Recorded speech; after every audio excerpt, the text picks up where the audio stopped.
this computer. It's recording. All right, welcome to the second HN Reads with Horse Network. Today we have two fantastic memoirists, Susan Connelly and Tory Bilski. They're here to talk about their books. We're excited to have you here. So first, I'm going to introduce them. They're going to read for about 10 or 15 minutes from their amazing memoirs. And then I'll ask them some questions and we'll talk about it. Also, don't forget to check out their books on EquiShopper. They're fantastic. You won't want to miss them. And we're excited for it. Alrighty. Up first is Tory Bilski. Tory Bilski's most recent pieces have appeared in Lit Hub, Atlas Obscura, Hartford Current, Rosen Kingdoms, Icelandic Horse Quarterly, and Iceland Review. In 2012, she created an award-winning blog, Icelandia, featuring tales of adventures and misadventures with a group of women travelers in Iceland, which became the basis of her memoir, Wild Horses in the Summer Sun. She has short stories published in the Kenyan Review, Black Warrior Review, 13th Moon, and other literary magazines. One of her stories was nominated for a Pushcart Prize. She has a BA from Oswego State and an MALS from Wesleyan University. She works at Yale University and lives in Hamden, Connecticut. All right, Tori, take it away. Thank you, Gretchen, and thank you for inviting me. I might just start talking about my book before I read it. Is that okay? Mm-hmm. Oh yeah, good. Okay, so as Gretchen said, this is a memoir, and it covers 12 years of traveling once a year. For 1 week to Iceland, to the northern part of Iceland, northern tip on the Greenland Sea, where I would go with a group of women to trail ride all day, pretty much every day, during a week in June, where we always experience the summer solstice and this amazing light. So we could actually ride quite late into the night, because night was very hard to figure out. So the themes of my book are one, Iceland, and love of place, love of this sense of place that is extremely important to me in all my writing. And Iceland for me was just a new discovery that I made really in my very early 40s. I was, starting my middle age, I guess, and I went back to my first love of horses, which I kind of gave up when I turned into a teenager. And they say you go through a second adolescence at 40, and this was sort of my reliving my first love with horses.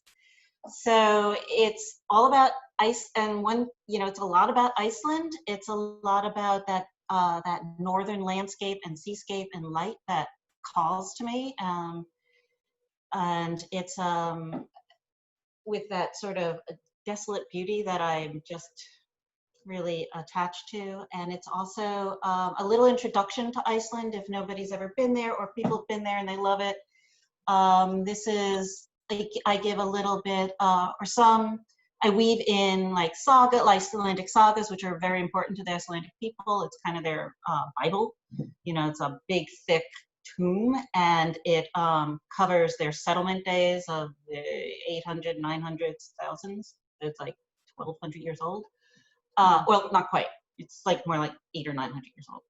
But that's another story. And so it weaves in sagas, it weaves in history, it weaves in culture, it weaves in my love of Icelandic food. And and Iceland sort of becomes a character in the book, and it changes along with me and all the other women I'm traveling with, because when I first went there in 2001, it was, people confused it with Greenland, or they were like, where is that? What is it, a rock in the North Atlantic? And yes, it is. And is it covered with ice? Sort of, not really. Or it's disappearing. And then, as everyone knows, it became sort of a tourist mecca. And everyone's bucket list. So a lot of the novel, you know, because it chronicles from 2004 to 2016, a lot of it, or some of it, deals with that change of Iceland. And, you know, it would have changed anyway, but it changed really quickly. It went from 20,000 visitors a year to 2 million.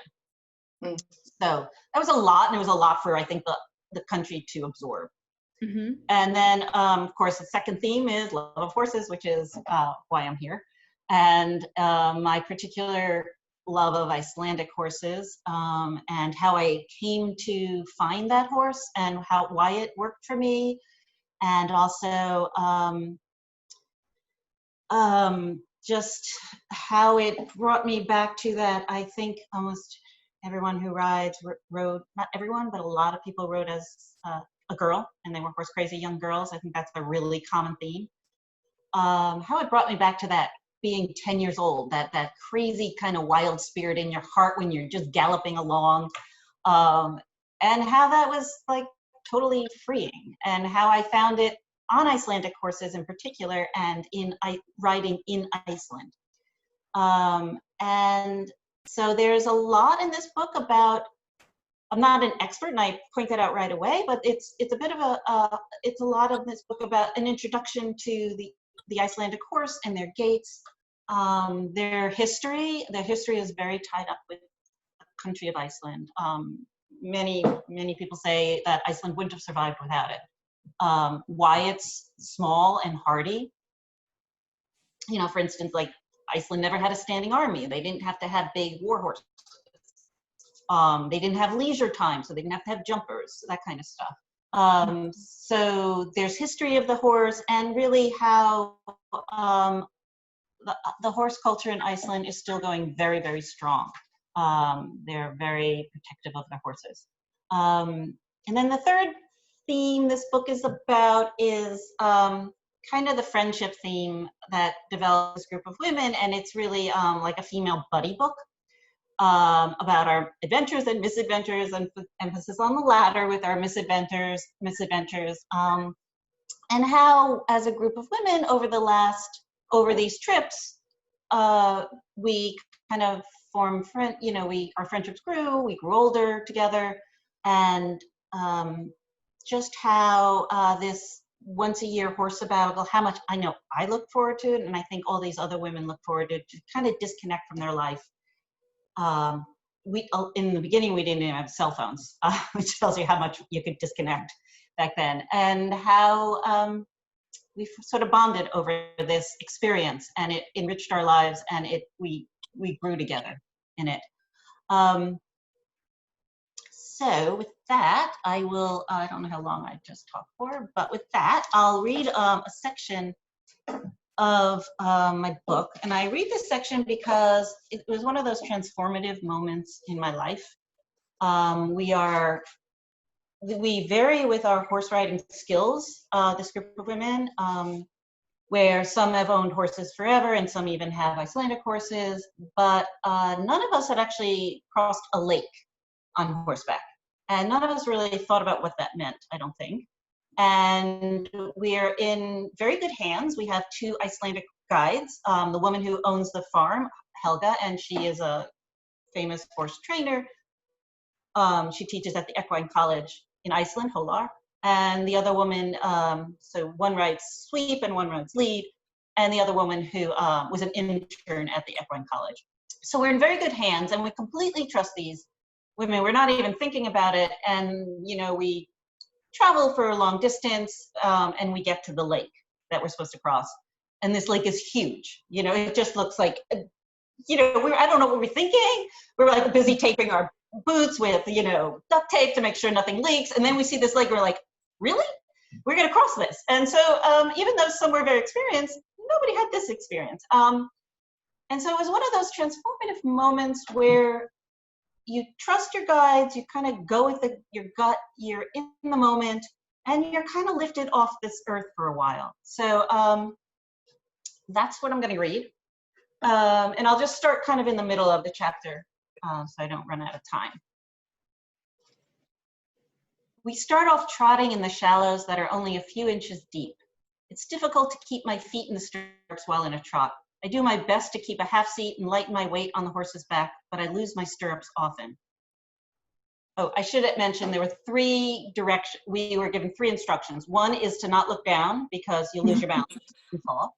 The other was to stay in a single line and, look in front of you. And the third one was when we get to the deep part, to knot the reins and just put them up on the horse's mane so it could, the head could move and while it was swimming. We didn't really get the concept of swimming though, that's to begin with. So I get behind Disa, she's our guide, and focus strictly on her thick golden braids as if my balance depends upon it. It does. But then Eve passes me. I don't look down, I try not to look down, I look down ever so briefly and I don't fall off. I go back to Disa's braids and I look at the shoreline far off in the distance. Viv passes me, as does Mel and Britt. Even Sylvie passes me, cantering slowly, comfortably, with a beatific smile. So I bring my horse into canter because everyone now is doing it and it is much easier than trotting, less jolting, and I'm less likely to lose my stirrups. So much is said about the Icelandic special gait, the tolt, that I forget my favorite gait is the canter. It's what sold me on Icelandic horses to begin with. It's easy to ask for canter and it's easy to sit to. It brings a 3-beat mantra to the ride. I'm cantering, cantering, cantering. For the next 10 or 20 minutes, I can't tell how much time passes. This slow canter in the lake puts me in a dream state.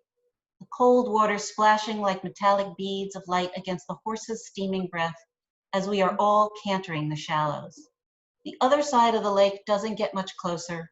It feels as if we are permanently in the middle of the lake, which is fine with me, more than fine. It's where I want to be. I don't ever want this ride to stop. It's time out of mind. As we get out of the shallows and into the deeper water, the horses naturally slow down as the water comes up to their chests. I knot my reins and push them forward on my mare's withers so she can stretch out her neck. Taking a cue from the other riders, I pull up the stirrups and cross them over the front of the saddle. So that there's no drag, I hitch my legs up so that my feet rest on the back of the saddle. I lean forward and grab my horse's mane for something to hold on to, and my face nestles in her horsehair. My breathing and my mare's breathing are matched. She plunges into the deep water, submerging everything but the saddle, her withers, and her head.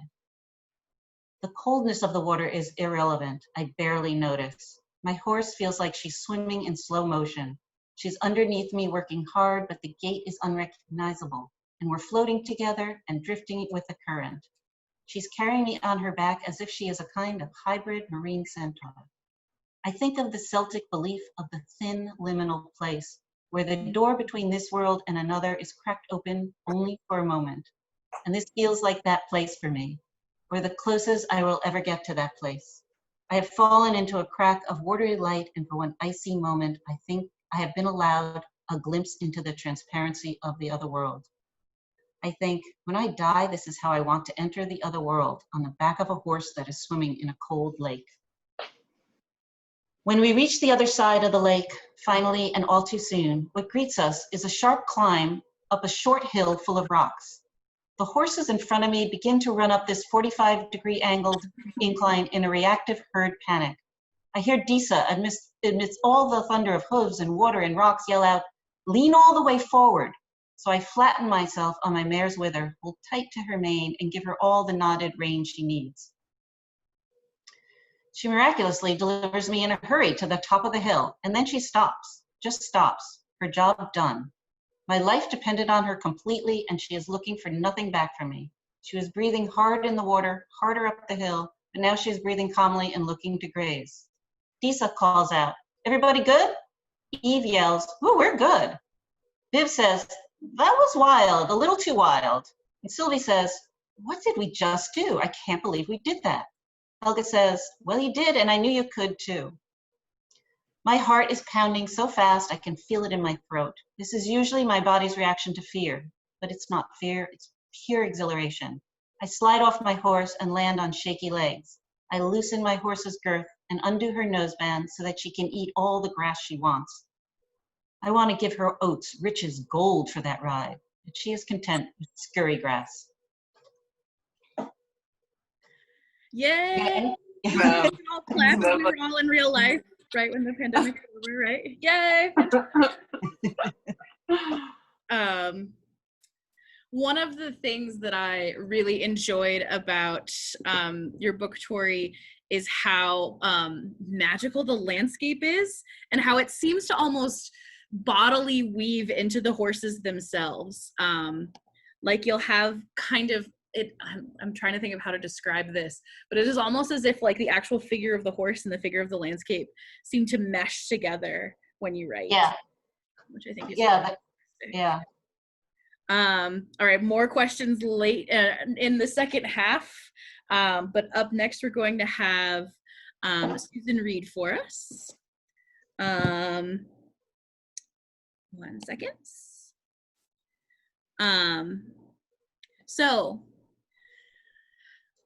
Resident of Ireland for going on 22 years, Susan E. Connelly went horse crazy at the tender age of 41 and 11/12.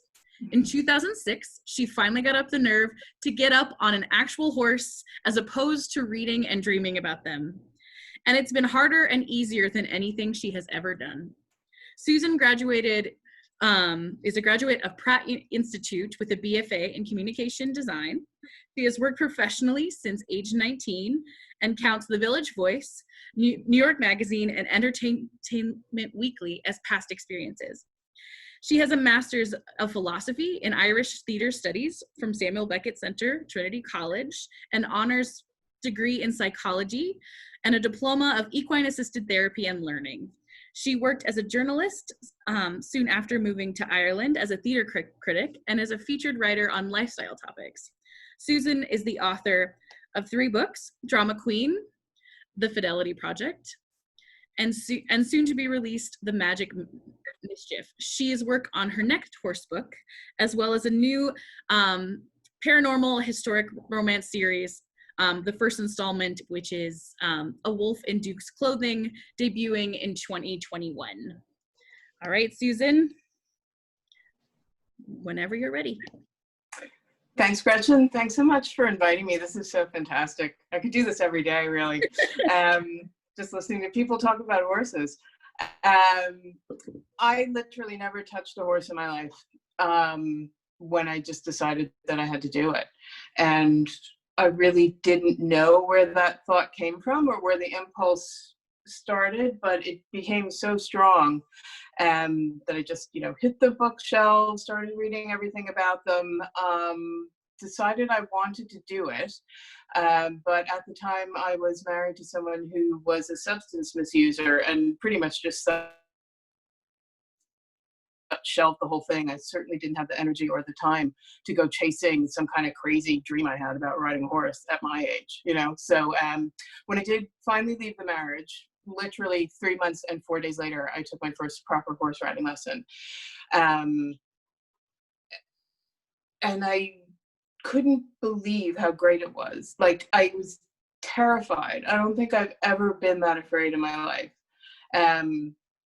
But after I survived that first lesson and was walking under my own steam back to the bus and, not in the back of an ambulance, I was like, there's something to this. And I think, I'll come back next week. I figured I'd come for a couple weeks and get it out of my system. Within 13 weeks, I was riding twice a week. There were a couple of years when I was riding 4 times a week. It just wasn't going away. And I couldn't really figure out what was so great about it, so I started reading some more. I couldn't figure out why it felt like it was supplementing everything else I was doing to recover from having, had this not so great marriage and going through a divorce and dealing with my own codependent tendencies. It just didn't make any sense to me mentally, but physically and viscerally and emotionally, I was like, this is really helping me. So I started doing more reading. I started reading about my brain. I started reading about my emotions. And eventually what happened was this book, which tied in all of these aspects of my recovery, which is 12-step, reading 12-step books, going to meetings, and going horse riding. So it was just so fascinating to learn about why horses are the way they are, and so easy to apply that to my own behaviors and to really understand, maybe kind of, why I loved it so much. So I'm just going to read a bit from towards the end of the book, in the chapter called Present. Pain makes you focus, but what do you focus on? The pain itself or something else? I couldn't talk about the end of my marriage outside a small circle of friends. I was so afraid that it would be my fault if my husband's life became shit, that fear tingled up and around and through my body in great rushes. I wore my wedding ring because I was not capable of explaining why I didn't have it on. I couldn't look at the pain. I could only walk beside it and peek at it out of the corner of my eye. Paradoxically, however, the pain was so there, and I was so aware of its magnitude that it forced me to focus on other things. This wasn't like denial, at which I was adept, where I ignored reality in order to forget about the pain. I understood that my reality was all about pain. I accepted it, and in accepting it, I figured out ways to relieve the pain as I went along. I focused on breathing. I focused on walking.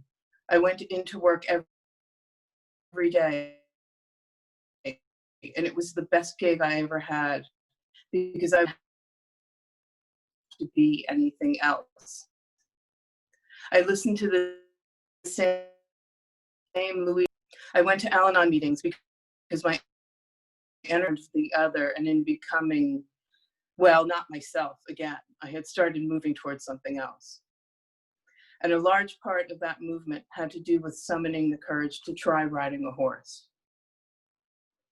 I will never, ever forget walking down that long, long road from the barn after that first lesson, after I didn't fall off, after I eventually realized that I had the power to take a tiny action that made me feel safe up there on Mercury. I had never, ever in all my life felt prouder of myself than I did in that moment. I felt like every cell in my body had been shaken up in some way, energized to a degree I had never experienced before. I didn't feel like a woman who had a failed marriage. I felt like I was alive. I felt like there was hope. I felt like I could learn something new. I felt like I was more, finally, than my obsessive mind. I felt like all the pain I had endured emotionally was shifting, and though it had not been completely purged, it had at least been put to the side, somewhere neutral for a couple of hours. As my devotion to horses increased, the quizzical looks began. They ran the gamut from genuine curiosity, as in, that's an interesting choice of sport for an adult who's never done it before, to the slightly condescending, don't you have anything better to do? Arched brows of those who thought discovering horses in midlife meant running away from something, not running toward it. I was learning new skills, I said, or I told them I was getting fit. Most people didn't want to hear that every single time I got on a horse, I had the opportunity to heal in some way. It was too woo-woo. No one wanted to be expected to believe that an animal, dumb implied, was the way forward through all the shit I had managed to create for myself.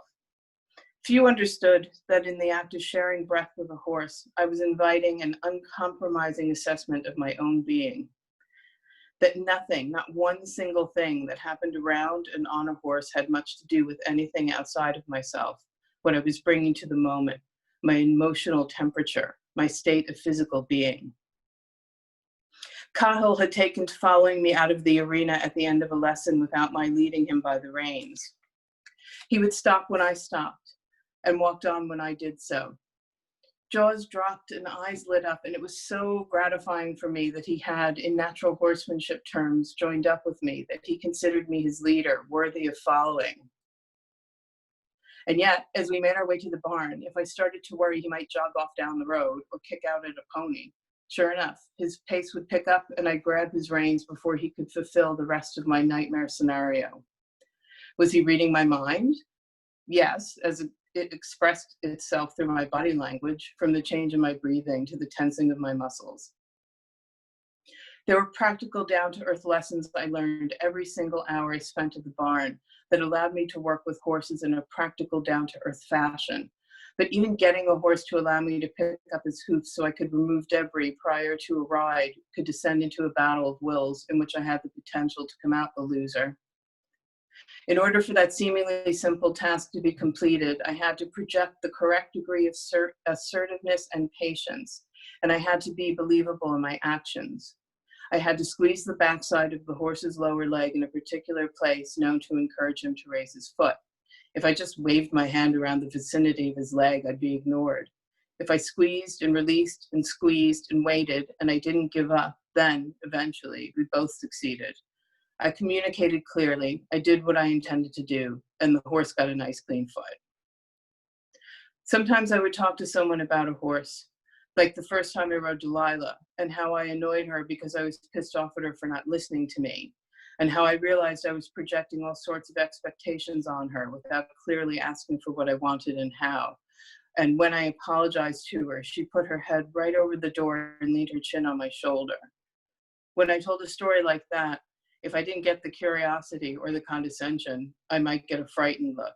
She is out of her mind. Thank you. Yes, I am out of my mind finally and into my body. I am feeling things through the palms of my hands, the soles of my feet, and indeed my butt that are lifting me out of a lifetime of mental obsessing and into a state of being that is wholly present. My attention is focused purely on the task at hand and nothing else interferes. When it does, I don't dwell on it, I correct it and return my focus to where it belongs, on the horse and what we're doing. And if I become more and more accustomed to this feeling of being grounded in my muscles, my bones, my cells, and not out there, somewhere in the ether of my fantasies, I start feeling more effective in my work, in my relationships of all kinds, and in all aspects of my life. I knew that endorphins, the ones I'd studied so I could explain my feelings, were the result of the physical activity related to horseback riding, and that they were producing a feeling of well-being that I had never known or had never known to be consistent, not in the way that I could actually invoke, that was at my disposal, that wasn't a fluke or the luck of the draw. This was now a feeling I could facilitate, that I could tend to, in the sense that I could be 100% there for it. Could this be what all those gurus mean about being in the present moment? Thanks. Yay! I'll be the whole audience.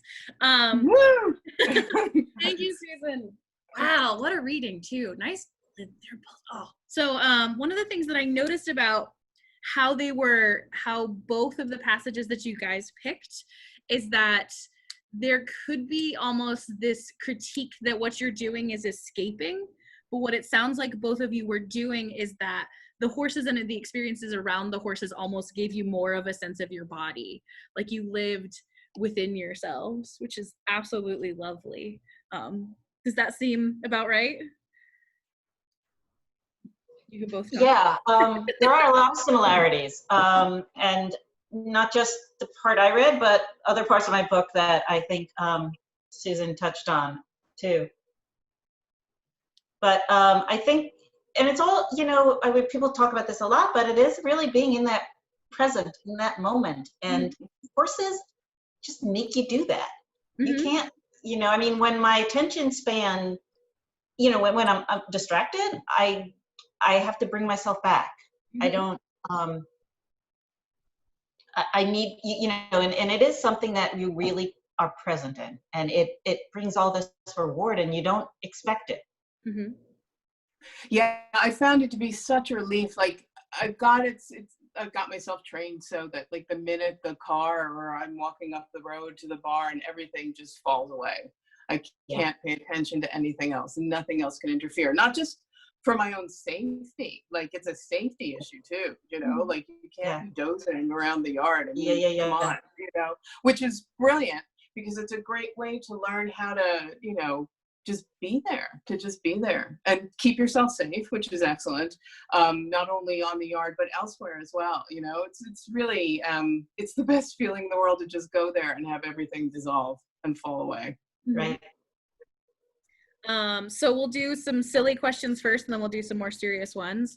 So my first really silly question, and I'll have Susan answer this one first, and Tori, I'll have you answer it second. Who is your favorite horse from a book? Oh gosh, do you know what? One of the first books I read in my, sort of like chase to learn things was Horse Heaven by Jane Smiley. And I just loved all of them. But I really loved Bob. I think he was called Just a Bob because he always used to win, just by a bob by his nose. And the thing that was so great about it, she's an extraordinary writer anyway, but I just understood it. Like whatever I thought I knew or whatever I was like, channeling about horses or whatever, it was all there in that book. And it was so thrilling to read. Oh my gosh. Yeah. So thank you for asking. Okay, good. All right. Tori, which is your literary horse icon? So that's very funny you mentioned that because I only just read that book 2 months ago. Oh, and wow. I could not put it down. Every horse in it, Just a Bob, I loved. I just was amazed by this horse. And I actually was at a book reading and someone said, I was at a book club. I was invited to a book club. And someone said, have you read Jane Smiley's Horse Heaven? And I was like embarrassed that I hadn't. And it's phenomenal. So I would second that. When I was a child, I think I was in love with Misty of Chickadee. Mm-hmm. That was the horse that, and now I'm thinking there's similar themes because it's like, they're kind of feral on an island and they're left to roam. And I didn't think of it, but it's another theme of Iceland letting their horses roam semi-feral on an island, getting strength and sturdiness just from living outdoors. So, Right. Oh, Misty. Yeah.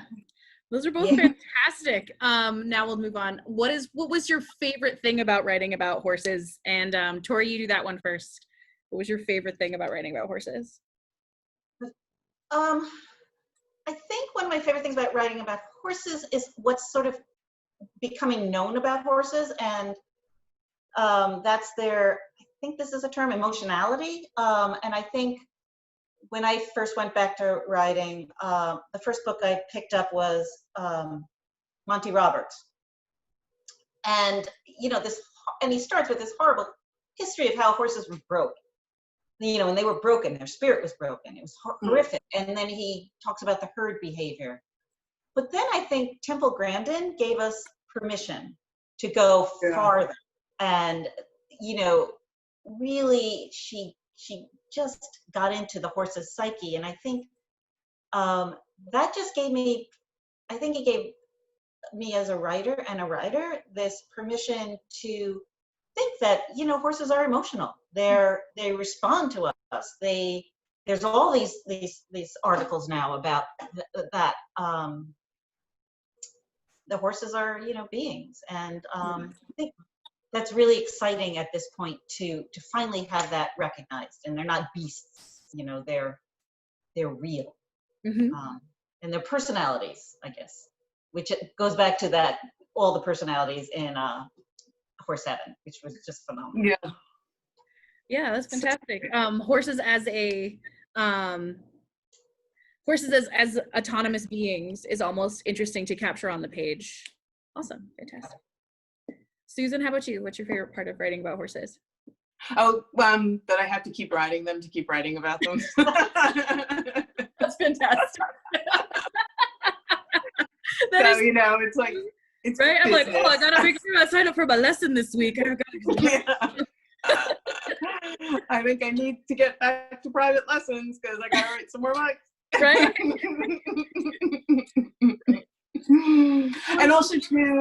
and also too, just there's so much writing out there, and it's so great to read everybody's perspective. But in writing about it, I can develop my own from a knowledgeable place, but still it's mine. And I really, really, really resonate with the thing about them being sentient beings, because they are. and they're all completely different. And when I started reading, it was all these, all the domination dudes who were just like, don't anthropomorphize the blah, blah, blah. And I'm like, I'll do whatever I want. If I want to decide that horse likes me because he's scratching his face on my butt, then that's what I'm going to do, So, yeah. Fantastic. Yeah. So here we'll inverse the question. And we'll go Susan first. Okay. What is the hardest, most challenging part about writing about horses? Writing to a non-horsey audience. I think that when I got the beautiful edit that I got back from my editor at Trafalgar Square Books, a lot of it was like, nobody's going to know what this means because I'm just doing, the horse talk. And it's really interesting to break it down and figure out what you're doing and say it so that someone who has never even looked at a horse would understand it, or at least had a hope of understanding, not understanding sort of like in the totality of horse riding, but at least to know what it means when I say shorten the reins, So that I found that really tricky, but really interesting, and I learned a lot. Mm-hmm. Yeah, no, the technicality of horse riding is challenging to get on the page in a way that is translatable for those who aren't horse people. I have heard that is such a thing. Tori? Yeah, I would agree with that. And you have to explain it, and you have to explain it sort of in a way that, it's not gonna, like, the reader's not gonna, like, gloss up, skim, oh, got it, this is a horse part, let me just go. And I was always afraid, because I'm not a horse expert. I don't consider myself, I always say I'm a novice rider, because I ride sort of a lot and then not, and then I ride, when I have the time, I then, devote myself to it and then not. So it's that kind of mispattern I have, and I guess I'm always a little afraid of misrepresenting a horse. Yeah. And so to err on, but yeah, but it's just great fun. Mm-hmm. It's just great fun to write it and read about other people's experience, because it's, there's this commonality in it. Mm-hmm. Yeah. So it sounds like even though it sounds like there's some almost, I don't know, you could totally take this back if this isn't what you're saying, but it sounds like there's almost a little bit of imposter syndrome in interpreting the horse correctly. Yeah, no, that's actually right. Mm-hmm. And I knew that my book was going to kind of be introducing Icelandic horses to people who don't ride and who don't know anything about Iceland or horses. And, I'm not a horse trainer. So I actually had a very close friend who was in the book. And every time I kind of was writing a technical part, I'd say, check this out. Is this right? Just to be sure, because, everything else was kind of what I hear trainers tell me and stuff. And so I did have sort of a call to my friend constantly, like, is this because she had like 40 years experience and she's trained every kind of horse going. So she was my go-to person. Mm-hmm. So you had like an equestrian sensitivity trainer, or reader. Reader, right. And because I really trusted her knowledge, and I wanted just to make sure it was right. Mm-hmm. And you were mostly like Icelandics have a particular style and set of tack, and so getting all of that stuff like right. And the gaits, and what brings them to that gait. They have 5 gaits instead of 3 to 4. And they're complicated. They're like easy to ride, but complicated. The more you get to know them, the more complicated they make. That's kind of what Icelandic horse people say. Like, they seem easy, you get on, they go, but then they're really complicated because they have all these gaits. Mm-hmm. Yeah. So it's a lifetime of learning. That's what you realize. You never know everything. You'll never know everything. That's why I'm always feeling like a novice. Mm-hmm. This is just too much to know. It's like the people who are the most frightening around horses are the people that are like, oh, I don't need a lesson. You're just Oh like, my God. Yeah. Yeah. Yeah. Always be humble in front of a horse. Oh My my knowledge. God. Yeah. Yeah. No, I was taking a taxi up the yard once, and the taxi man was like, "So how good are you?" And I'm like, I'm not going to use the word good. Like, I'm competent, and even that some days feels like I'm pushing it, Mhm. Enthusiastic. I think we describe ourselves at our riding club level as enthusiastic riders. So Right. I love that. yeah. I'm Yeah. gonna use that for my next horse show. I'm an enthusiastic rider. I love Yes, exactly. I'm in the enthusiastic class. it. I'm in the enthusiastic class. That actually kind of brings me to my next question. And this one's I'm going to phrase it a little funky, so bear with me for a second. But both of you started writing again and writing. I mean, it sounds like both of you have been writing a long time. It sounds like riding without the W came later. Both of you started writing seriously again in your 40s. What advice would you give to other people thinking of starting writing, not as babies, starting later? Does that make sense? Yeah. Yeah. No. Yeah. Who do you want to go first? I'm sorry. Oh, I didn't say. Oh. If you haven't answered, chime in. I would say, don't be afraid, but you're going to be. Mm-hmm. Every time I was really, what you were writing was really relatable, Susan. I used to drive up to the barn and I'd get nervous. I'd have this pit in my stomach and I'd be like, oh God, this might be the time something happens. And that fear is always there, and you have to face it, and you have to be prepared to face it. And that's really hard, but always worth it. Fantastic. Yeah. Yeah. Another That's question great. I'm going to say for after that. After 6 yeah. I would say, I was really fortunate in the first place that I went, and I'm still riding there now, which is really, really lucky. And in the midst of my growth as a rider, I went to a whole bunch of different places. And I would say not to give up on yourself if you don't like your first experience, because it might not be you. It might be the horse you were given, probably, most likely the horse you were given if it's your first lesson, let's be honest. But, really, really take your time investigating a whole bunch of different places. You might not get that first instructor who will in my experience, my very, very first lesson, I just stayed and walked the whole time because I was so scared. Mm-hmm. And she'd say, Sue, do you want to trot? And I'd go, no. And she's like, okay. And then I trotted the next week and I was like, wow. And, so if you can luck out like that and get someone who's willing to go at your pace, then you probably are, you're probably done. You don't need to keep looking. But if you go away and you're not feeling great about it, then just try someplace else. Yeah, I tried a bunch of places. Yeah.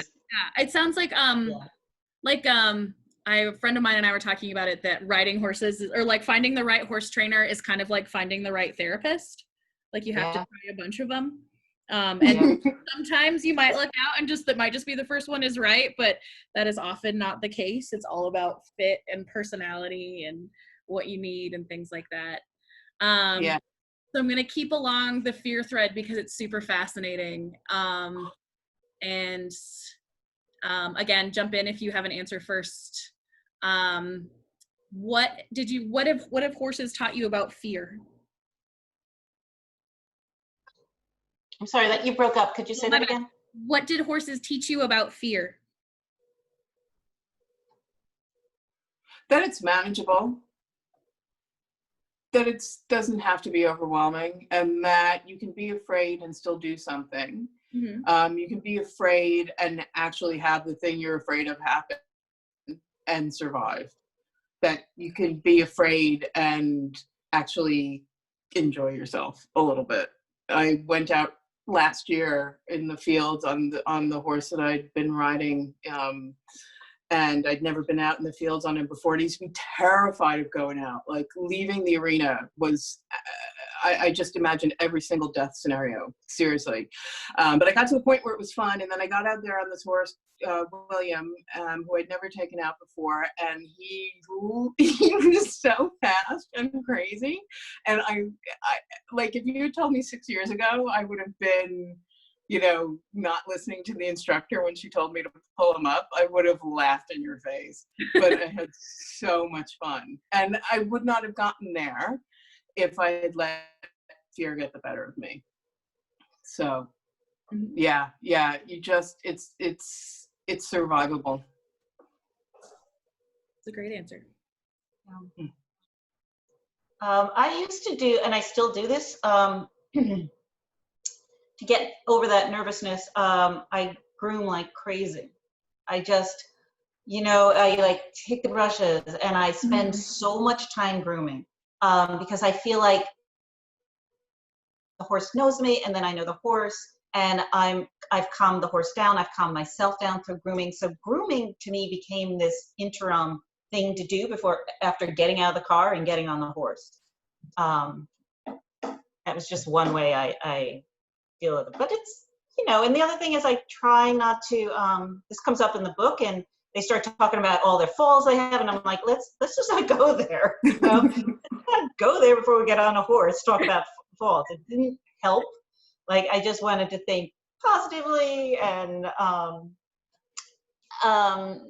you know, because it's in the back of your mind, but you want to, like, in the recesses. But it is a really interesting topic, because everybody, you know, you didn't have it when you were a child, when you went on a horse. You didn't think about it. I didn't.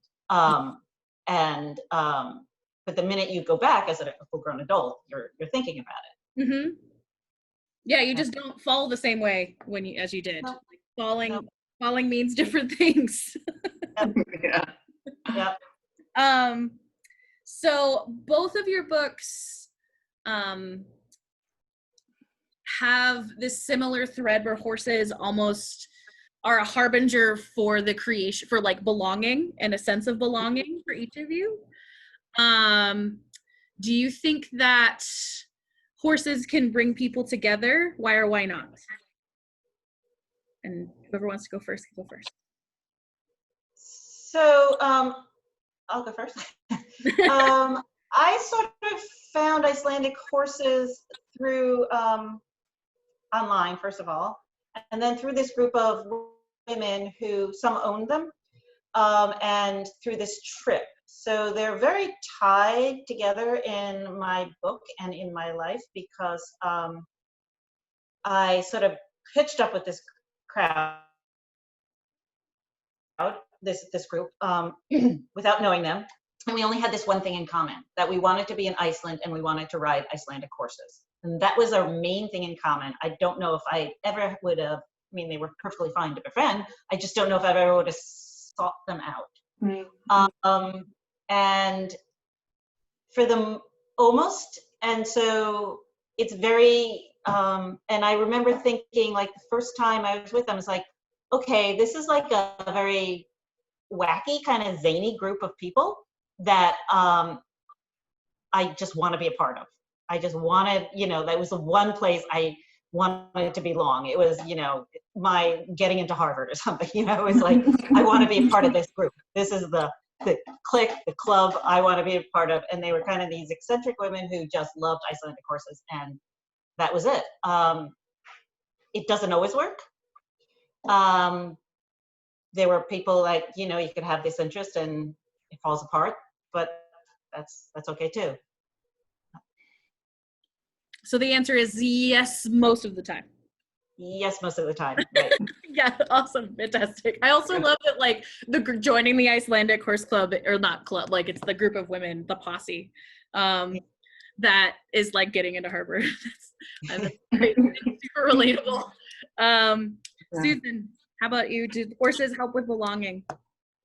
Yeah, I'm still trying to figure that out, really. Like, I've met friends of friends who are horsey, and then we're over in the corner for like an hour and a half, you know, and just met out of nowhere kind of thing. And it's so easy, because there's just, it's not something everybody does.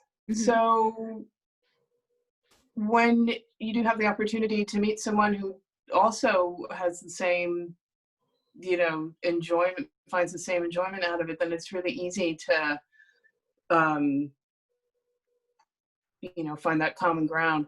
I think too, just going back to sort of like the codependency aspect of my recovery journey, to be able to meet people at a level that is just about a thing outside of yourself that you both enjoy is really liberating. Whereas like maybe maladaptive sort of old relationship patterns that I would have had would be bonding with people through wounds or through, you know, bad experiences or through gossip or through whatever. But to meet people at this and just be talking about the thing you love to do, principles about personalities, I guess, is a kind of a program thing to say. But to just have that common ground, common interest, and their horses are just so great. You can just talk about them for hours. I don't know. I have no good answer for this. It's a terrible answer. I thought it actually really worked. And it also, you're kind of talking about how, you know, like social workers talk about how like true connection, or people who study like belonging will often talk about how true connection is often found through more positive things. Like connecting over horses is often a more genuine connection than, you know, connecting over, you know, hating the guy who keeps, you know, backing into everybody at the parallel parking spots on your street or something. Right. Yeah. Yeah. I don't know why that's the metaphor I went with, but that was Must have just happened to you. right? Or, you know, that one person at the barn who's, you know, drives everybody crazy, or whoever, you know, like it's actually more connecting to bond over something that is filled with love. So I actually think the answer worked. I asked it because I didn't know, like, you know, sometimes yes, sometimes no. It depends on the situation, right? So I have time for 2 more questions before we finish. Thank you guys again so much for coming. It's so nice to see your faces and hear you read. As you can either answer this as writers or as horsewomen, what advice do you have for dealing with uncertain times?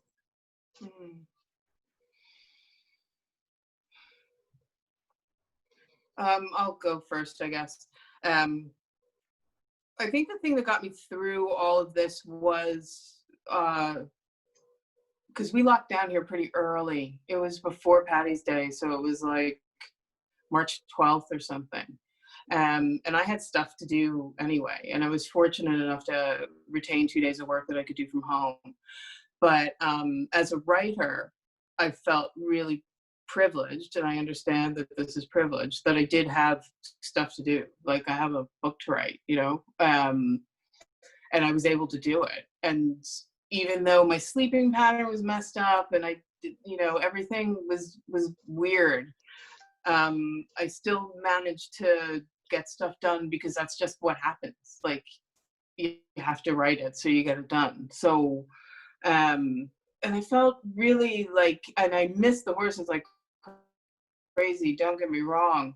But I really kind of felt grateful that I'd had that interest anyway to look forward to going back to. Like I really felt a little bit concerned for people who didn't have hobbies, which, you know, so just being a self-starter, I think in the instance of just writing stuff, whether or not I'm under contract for it, really helped me a lot. And I would really encourage anyone who doesn't have something that they like to do to maybe find something they like to do. You know, it really just helped me so much. It really did. Yeah, hobby. That's fabulous. The idea of hobby. Sorry, I interrupted you. No, I was just saying at one stage it got so dire that I was like looking up crocheting videos on YouTube. Just because I had even like that much extra time on my hands, which I'm used to working from home anyway, so that wasn't a big deal for me either. But it got to that stage where I was like, how do I make paper mache again? You know, it was just so. Right. Yeah. Yeah. I love that hobbies to help get through uncertain time, and a purpose get you through uncertain time. Tori. And making something. Yeah. Oh, Anyway, yeah. sorry. I could talk about this all day. Yeah. I'll stop. You're fine. Tori, what would you do? What is your advice as a writer or as a horsewoman for uncertain times? Yeah, I realized when I wrote this book, I was kind of in a light-hearted, light-spirited mood. And it was definitely a book that I wrote a year or two ago. And yeah, I feel like I feel much more heavy-hearted right now as a person, as a writer, as a horsewoman, as a person. Basically, I feel like there's a heaviness to everything, and there's uncertain. So I think one thing I'm sort of looking forward to is this communication with animals again. Maybe just take the focus off of people and start I'm looking forward to going back to riding and getting a dog, and just that love of animals, and that makes us more human in a weird way.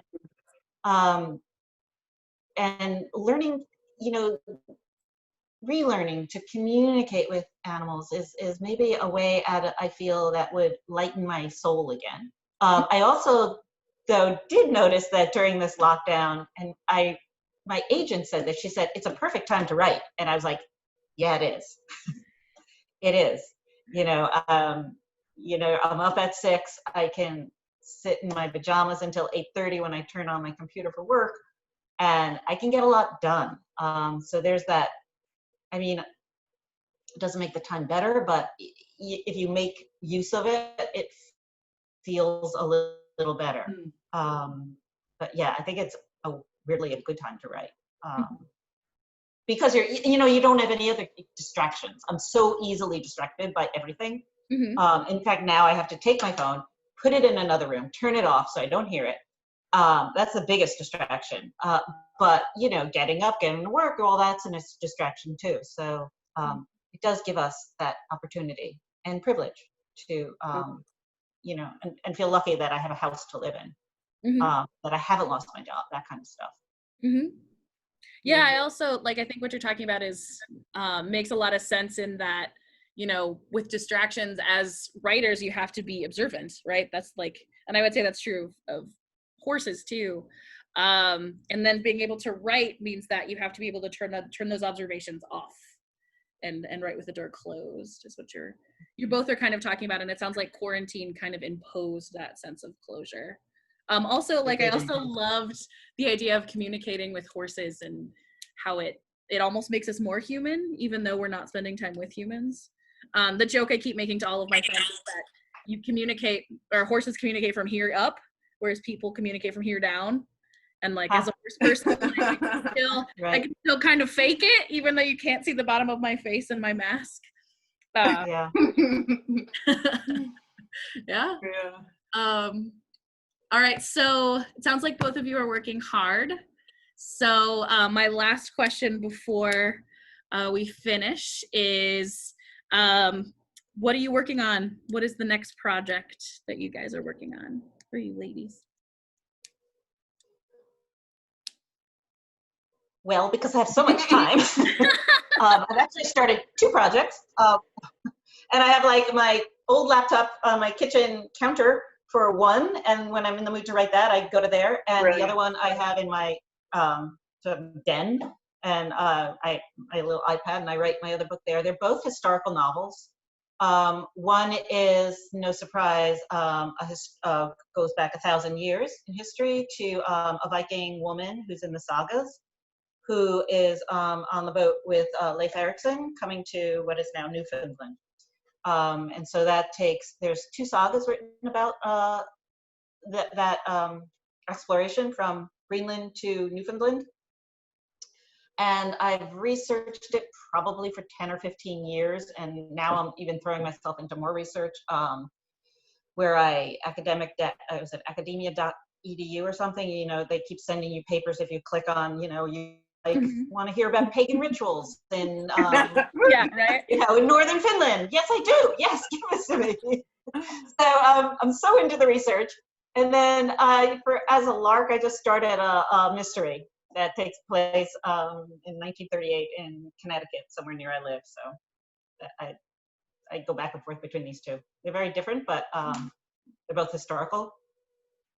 Right. Sounds like one's almost inside rain, outside rain. It's like Yeah, exactly. the only time I am with writers that I can make those kind of metaphors.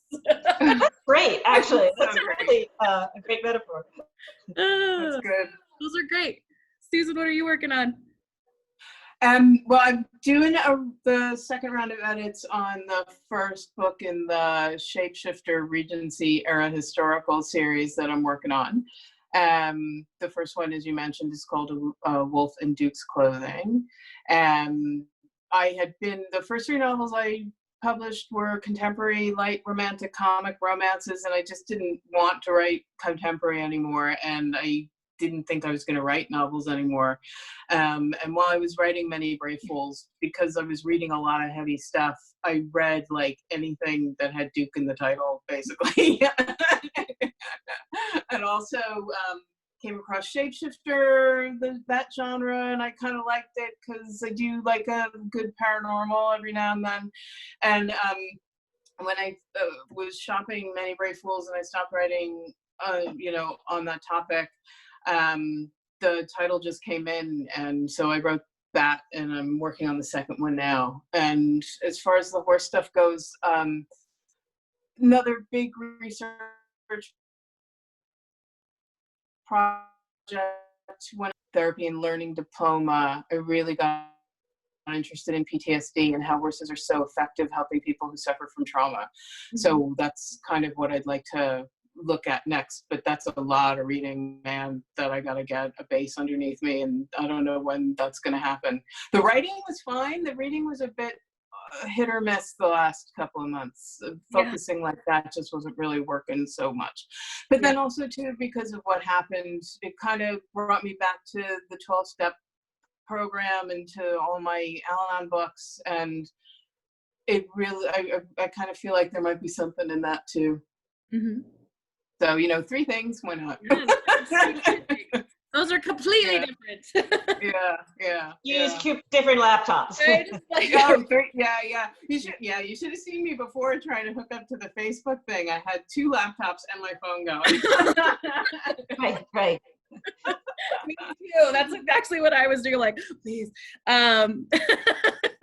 Well, thank you, Tori. Thank you, Susan, so much for coming. It's been such a pleasure to have you. Again, for our lovely audience, you can find their books on Equishopper, and check them out. They also have great social media platforms and are pretty easy to find. So go follow them. And thank you guys so much for coming. I really appreciate it. Bye. Thank you, Gretchen. It was nice meeting you both. Thank you.